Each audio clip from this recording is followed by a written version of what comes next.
Hello, welcome to another episode of This, That, and the Other.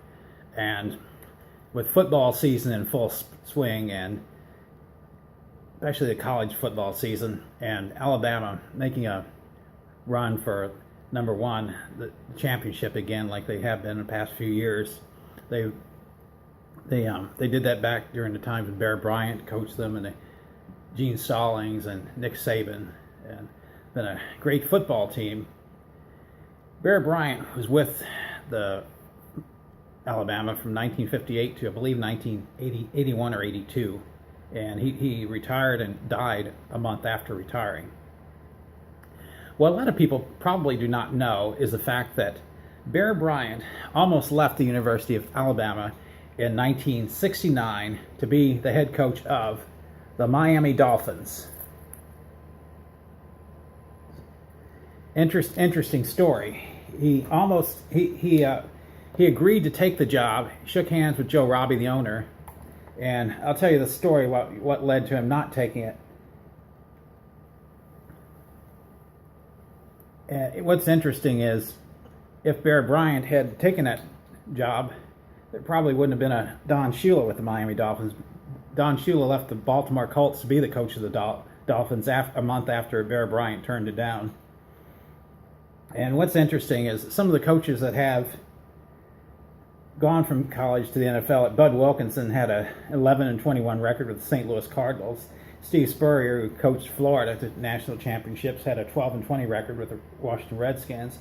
And Nick Saban, who had previously coached at LSU, had a 15-17 record with the Miami Dolphins, now coaches Alabama. After a disappointing 1969 season with the Crimson Tide, they went 6-5. That was when Joe Robbie contacted Bear Bryant about taking the job, and I'm going to read a little bit off the internet about it. They had done everything but paper it up, said Tim Robbie, recently retired as president of the Fort Lauderdale Strikers Soccer Club. Bear said, "Let me get back to the University of Alabama and tell him." Dad said, "Okay." So he went back and talked to the Board of Regents, or whoever he had to talk to, and they said to him, "We want you to help us find your successor so that when we announce you're leaving, we're all set." That gave him time to reflect. He went back to my dad a week or two later and said, "I just can't do it. As much as I wanted to, I'm sorry. I wasn't being insincere. I just can't do it."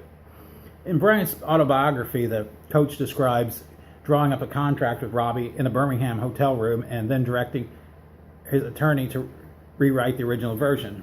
That night, "I told Joe Robbie I'd take the job," Bryant wrote, adding that the Dolphins offer had a total value of $1.7 million over 5 years, including a stock option, a place to live, cars, the works. To put that into perspective, Vince Lombardi's base salary in 1969 as coach of the Washington Redskins was $110,000. He had already won 5 titles in Green Bay. Everything worked out fine for Bryant. He won 3 more national championships after that.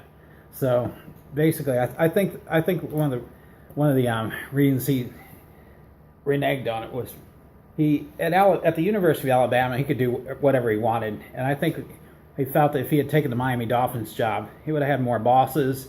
They would have questioned how he did things, and I think he just wasn't comfortable with it. He had job security at Alabama, had a great situation. I think he just decided, I can't do this. As much as I'd like to for the money, I'd rather just go ahead and stay at University of Alabama, and that's what he did, and it worked out great for him. But I thought I'd go ahead and discuss this piece of history, as a lot of people probably have never heard of this before. And as always, like, subscribe, share. Looking for a partner. As always, thanks for watching.